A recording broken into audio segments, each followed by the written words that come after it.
प्रभु को धन्यवाद हो। प्रभु ने मुझे मौका दिया है। सबसे पहले मैं योग्य नहीं हूँ प्रभु के वचन को शेयर करने के लिए, क्योंकि इस आज के समय के लिए जो पुलपिट होता है वो वेदी परमेश्वर जहाँ पर होम बलि चढ़ाते, जहाँ मांगते हैं, और वहाँ पर वो वेदी के सामने कोई भी आए उनको पवित्र होना पड़ता है। तो मैं पवित्र नहीं हूँ, मैं बहुत पापी हूँ और मैं इस योग्य में नहीं सोचता परमेश्वर का वचन पढ़ने के लिए लायक भी नहीं। प्रभु ने मौका दिया है और ये पानी चाय लेके आ रहा था, सर बोला कि गोपाल तुम भजन संहिता से बोल, तो मेरा डर लग रहा था डर कैसे। तो प्रभु ने मुझे मौका दिया है, प्रभु को कोटि कोटि धन्यवाद करता हूँ। प्रभु के दास हमारे सर भी मुझे मौका दिया है। सचमुच में डर तो लगता है, लेकिन जब प्रभु के वचन हो या आराधना करके बहुत एक आनंद फील होता है। और मैं जब भी कोई भी आनंद हो, कुछ भी हो, मैं चुप बैठा नहीं रह सकता। गाना आता है नहीं आता, प्रभु नहीं देखता। हर दिन मेरे गाना गाने के समय सांस का भी समस्या होता है मुझे। प्रभु को धन्यवाद करता हूँ। मैं योग्य भी नहीं हूँ। बहुत सारे भाई है, मतलब दोस्त नहीं, लेकिन बहुत बोलते हैं कि तुम अच्छे प्रीचिंग कर रहे हो, अच्छे समझाया। तो मैंने उनको एक ही बात बोलता हूँ कि मैं कुछ नहीं हूँ, मैं कुछ नहीं, मैं योग्य नहीं हूँ। क्योंकि बहुत थे हमारे बीच में भाई, हमें बहुत लोग मुझे अलग नजर से देखते हैं, मतलब थोड़ा हम लोगों से अलग है, ऊंचा है। मैं तो इतना पापी था, मैं अगर आपको बोलूँगा वो आप मुझे मारेंगे। वो बात अगर डिटेल्स में अगर बताऊंगा तो प्रभु को जानने से बाद भी मैंने वो पाप में, गुप्त पाप में था। मैं योग्य नहीं हूँ प्रभु के वचन को बोलने की, और मैं इस योग्य भी नहीं मानता हूँ कि सब बोलते पास्टर पास्टर, हंस भैया बोलते पास्टर। नहीं, मैं पास्टर होने के लायक नहीं। मेरी एक ही इच्छा है, प्रभु की सेवा, प्रभु की सुसमाचार को लोगों तक पहुंचाना। हम यहाँ पर हैं, हमारे पास भी किसी के द्वारा प्रभु ने भेजा है।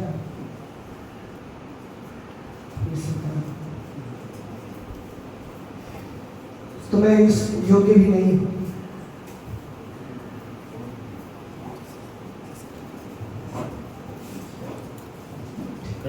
आइए प्रभु को धन्यवाद हो, प्रभु ने मौका दिया। प्रभु को कोटि कोटि धन्यवाद करता हूँ। और हम पढ़े भजन से 142 1 से लेकर 7, हम बहुत बार ये भजन संहिता को पढ़े। और भजन संहिता में बहुत संदर्भ में लेखक बहुत तरह के संदर्भ में ये भजन संहिता लिखी है, और 5 भागों में ये भजन संहिता को बांटा गया है। 1 से 1 से 141, 42 से 72, 73 से 89, 90 से 116, 106, 107 से 150। तो आज जिस भाग में स्मरण करेंगे वो पांचवा भाग है, 107 से लेकर 150। यहाँ पर आप जब आइएगा, यहाँ पर 142 का पहला वचन में लिखा है, मैं यहोवा की दुहाई देता हूँ, मैं यहोवा से गिर गिराता हूँ। दाऊद जब वो साउल से भाग रहा था, एक गुफा में जब था, और दाऊद पवित्र आत्मा के द्वारा ये लिख रहा है कि मैं यहोवा की दुहाई देता हूँ, मैं यहोवा से गिर गिराता हूँ। जब हमारे जीवन में दुख के समय आते हैं, परिस्थिति हर समय हमारे जीवन में हमारे पीछे पीछे आते हैं, तो हम किसके ऊपर हमारा नजर को रखते हैं? हम किसकी दुहाई को लेके जाते हैं? किसको पुकारते हैं? मैं अपने शोक की बातें उससे खोलकर कहता, मैं अपना संकट उसके आगे प्रकट करता। भजन संहिता 62 का 8 वचन कोई पढ़िए।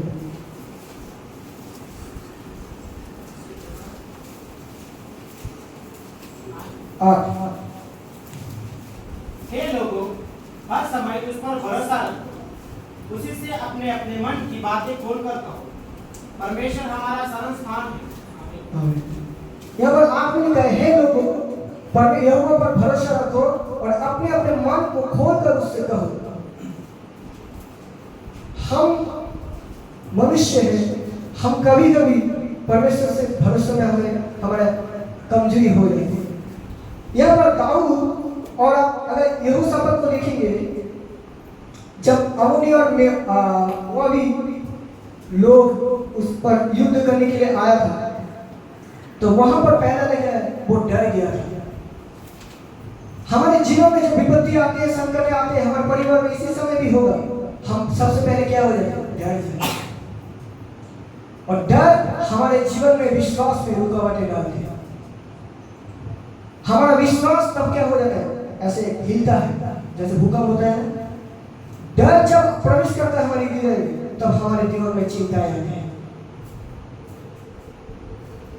और हम जब विपत्ति में पड़ते, हम एक दूसरे के पास जाकर बोलते, भाई भाई मुझे बचाओ, मुझे बचाओ। बहुत दूर दूर जाकर गाड़ी से मुझे थोड़ा सहायता कर देगा। हमारे दोस्तों को भी हम बोलते, हमारे पड़ोस वाले लोगों को भी हम बोलते। हम सहायता के लिए हम बहुत सारे जगह में छूटते हैं, परंतु यहाँ पर भजन संहिता 142 में दाऊद कहते हैं कि मैं यहोवा की दुहाई देता, मैं यहोवा से गिर गिराता और शोक की बातें मुझसे खोल कर कहता है। खोल कर अपने मन की बात, अपने मन की दुख अगर हम परमेश्वर को देते हैं, मतलब एक बात सोचिए, परमेश्वर ने मनुष्य को इस पूरे जात, इस पृथ्वी में अधिकार दिया है। जो 10 में चोर आता है चोरी करने, नाश करने, परंतु यीशु मसीह आया है जीवन देने, बहुतायत से देने। शैतान आता है छुप छुप के अपने जीवन में आपको भरमाएगा, और आप जिस परिस्थिति में होंगे, शैतान आपको उसी परिस्थिति में कान में बोलेगा, तेरा जो बीमार हुआ है, जानता है कैसा बीमार है? तेरे पड़ोसी को भी ऐसा ही हुआ था। और आपको क्या करेगा? आपको विश्वास में हटाने के लिए कोशिश करेगा, ताकि आप डर जाए। डर के मारे आप प्रार्थना करना छोड़ दो, आपका भरोसा टूट जाए। शैतान हर समय, उसका कोई ताकत नहीं है, परंतु वो सिर्फ भरमाता है, ऐसे करके भरमाए। तो दाऊद अपने मन को, अपने जीवन में जितने भी कठिनाई सब खोलकर परमेश्वर से कहता है। हम लोगों के पास दूर दूर जाकर सहायता मांगते हैं। भजन संहिता 46 का 1 में कहता है, वो अति सहज से मिलने वाला सहायक है। अति सहज, समझ पाए? आपको कहां पर भागना नहीं पड़ेगा। आपका मम्मी बीमार हो, अगर परिवार में कोई समस्या हो, हम कहां पर जाते? पार्टी लोगों के पास जाते, मुझे थोड़ा सहायता कीजिए, मुझे एम्बुलेंस मंगवा दीजिए। बहुत सारी जगह में हम जाते हैं, बहुत सारे मंदिर में जाते हैं, परंतु हम बिना कुछ कष्ट उठाए, हम अगर घर में बैठ के प्रार्थना करेंगे, प्रभु मैं इस परिस्थिति में हूं, आप मुझे इस जगह से छुड़ाइए, आपके सिवा मेरा सहारा कोई काम पर भी नहीं है प्रभु जी। अगर हम अपने सारे बोझ परमेश्वर के ऊपर देते हैं, परमेश्वर हमारे बोझ को हल्का करता है, क्योंकि परमेश्वर ने मनुष्य को इस पृथ्वी पर अधिकार दिया है। तुम सारी पृथ्वी पर अधिकार रखो, फूलो फलो, दुनिया में फैल जाओ। परमेश्वर जब हमारे जीवन में आता है, परमिशन लेते क्या प्रकाशित वाक्य में ठकठका रहा है दिल में, परंतु हमें क्या करना है? हमें अनुमति देना है हमारे जीवन में काम करने के लिए। हमें अनुमति देना है, प्रभु आप मेरे जीवन में काम कीजिए। हम जब प्रार्थना करते हैं, वो क्या है? अनुमति देना। विश्वास से प्रार्थना जब करते, प्रभु मैं इस परिस्थिति में हूं, आप मुझे बचाइए, मतलब आप क्या किया? अपने प्रभु को बोले, आप मेरे जीवन में काम करें। परंतु कभी कभी हम विश्वास में टूट जाते हैं।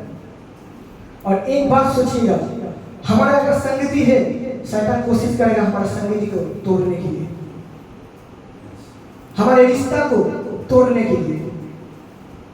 अगर हमारा अगर रिश्ता एक दूसरे से टूट जाएगा तो हमारा मन एक ना होगा। वचन लिखा है, जहां पर एक मन होकर मेरे नाम से इकट्ठा होता है वहां पर प्रभु उपस्थित होता है।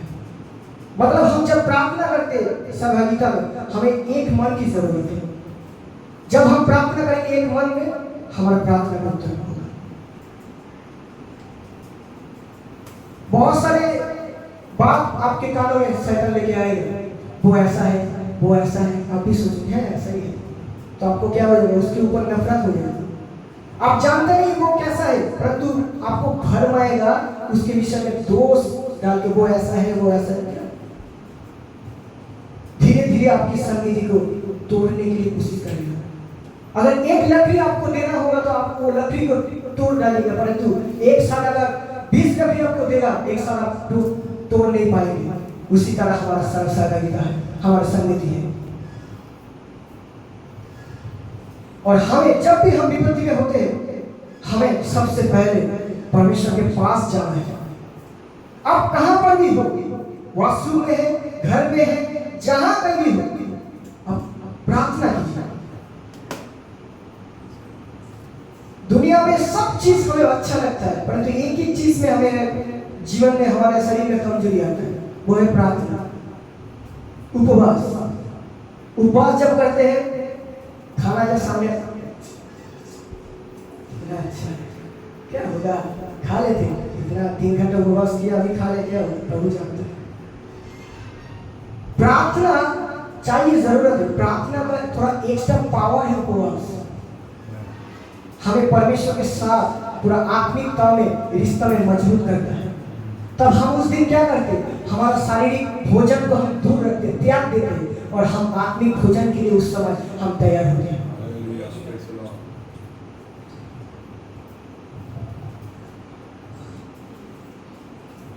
जब मेरी आत्मा मेरे भीतर से व्याकुल हो रही थी, तब तू मेरी दशा को जानता था। जिस रास्ते से मैं जाने वाला था, उसी में उन्होंने मेरे लिए फंद लगाया। आप किस परिस्थिति में हैं, परमेश्वर आपके जीवन को जानते हैं, क्योंकि आपका भविष्य परमेश्वर के हाथ में है। जब चेले डर रहा था यहूदियों से, जब प्रभु यीशु मसीह को सूली पर चढ़ाया गया, तीसरे दिन जी उठा, वो डर रहा था। प्रभु यीशु मसीह उनके पास आकर एक ही बात कहा, तुम्हें शांति मिली। जो शांति मैं तुम्हें देता हूं, वो शांति तुम्हें जगत नहीं देता है। हम भी कभी कभी दूसरों को उत्साहित करने की वजह से उसको और दुखी कर देते हैं हमारे बातों के द्वारा। प्रभु यीशु जब उनका चेला,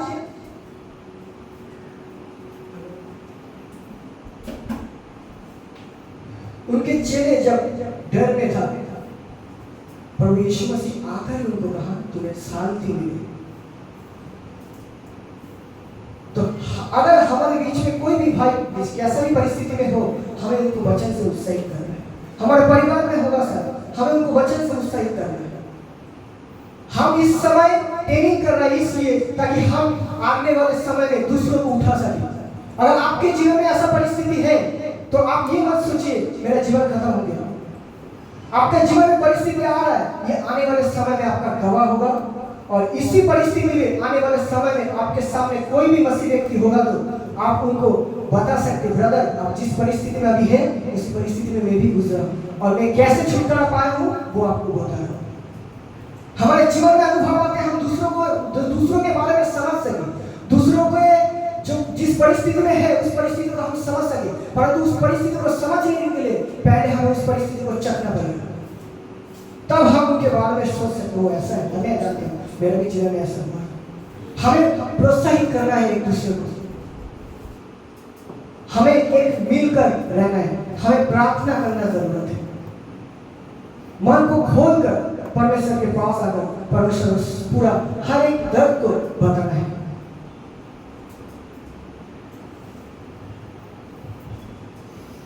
हे यहोवा, मैंने तेरी दुहाई दी है, मैंने कहा तू मेरा सारंगधार है, मेरे जीते जी तू मेरा भाग है। मेरी चिल्लाहट को ध्यान देकर सुन, क्योंकि मेरी बड़ी दुर्दशा हो गई है। जो मेरे पीछे पड़े हैं से मुझे बचा ले, क्योंकि वे मुझसे अधिक समर्थी हैं। मुझको बंदी गृह से निकाल की मैं तेरे नाम का धन्यवाद करूं। धर्मी लोग मेरे चारों ओर आएंगे, क्योंकि तू मेरा उपकार करेगा। यहाँ पर दाऊद संपूर्ण मन से परमेश्वर के ऊपर निर्भर करता है और अपनी दुखों को स्पष्ट रूप से प्रकट करता है परमेश्वर के सामने, छुपाता नहीं है। अगर मैं छुपा भी, परमेश्वर सब जानता है, परंतु हमें करना है कि हमारा बोझ को परमेश्वर के ऊपर रखना है, परमेश्वर को देना है। परमेश्वर बोले तेरा बोझ मुझे दे, परंतु हम क्या करें? नहीं, आपको नहीं दूंगा, मैं लेके जाऊंगा। हम ऐसा करें, हम बोलते हैं प्रार्थना जब हमारे दुख होते हैं ना, दुख के समय हमारा पहला सोच जाता है कि किसी से मदद मांगे, कोई मुझे मदद कर दो। हम ये नहीं सोचते, दुख जब आता है तब पहला सोच हमारा परमेश्वर के ऊपर होना है।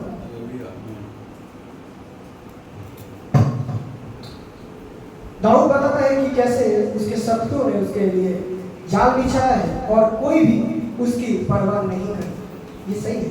आज की दुनिया में आप जाइए, आपके पड़ोसी में, आपके अपने परिवार में आप जाइए मदद मांगने के लिए, आपको ऊपर से बोलेगा हाँ मैं मदद करूंगा, किंतु पीठ पीछे आपको बुराई करेगा। आप जिस परिस्थिति में होंगे, अगर आप लोगों को बोलेंगे कि भाई मैं इस परिस्थिति में हूँ, ये क्या करेगा? सबको एक एक करके बोले गोपाल ऐसा परिस्थिति में है। कोई सहायता नहीं करेगा, परंतु मेरी बातों को दुनिया को फैलाएगा, हंसी मजाक करेगा, ठट्टे करेगा। क्या होगा? परंतु अगर हम हमारे दुख को परमेश्वर के हाथ में देते हैं ना, वो हमें कभी नहीं लज्जित नहीं करता। वो विश्वास योग्य है, धर्मी परमेश्वर है। यूहन्ना पहला यूहन्ना 1:9 में बोलते हैं विश्वास योग्य कौन होता है? जिन पर हम भरोसा रख सकते हैं पूरा, और वही हमारा परमेश्वर है।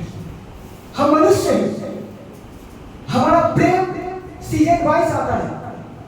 अभी आएगा प्यार करता हूँ, चला जाऊंगा नफरत, फिर बारिश के समय आएगा क्या है अच्छा है, शीतकाल आएगा वो ऐसा है।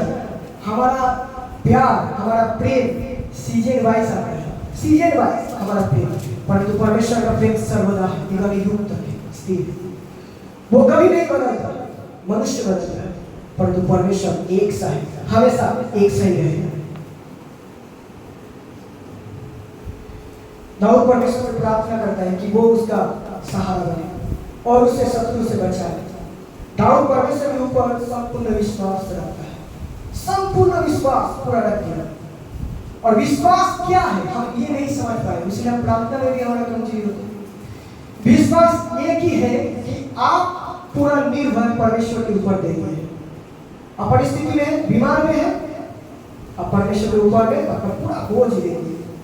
मेरा कोई टेंशन नहीं है, परमेश्वर को दे दिया, अभी रिलैक्स में जी रहे, परमेश्वर मुझे बचाएगा। यही है विश्वास। हम प्रार्थना करते परंतु मन में विश्वास नहीं होता है। हमें दोनों चाहिए, प्रार्थना करना है, अंगीकार करना है। मुझसे अंगीकार मतलब क्या? प्रार्थना कर रहा हूं और मन में क्या होगा? हृदय में विश्वास। मन में विश्वास, मुंह से अंगीकार, तब वो उद्धार पाए। हमें तो परमेश्वर प्रभु के वचन के द्वारा प्रभु हमको आशीष दे। अभी प्रार्थना करते हैं, अपने आंखों को बंद कीजिए।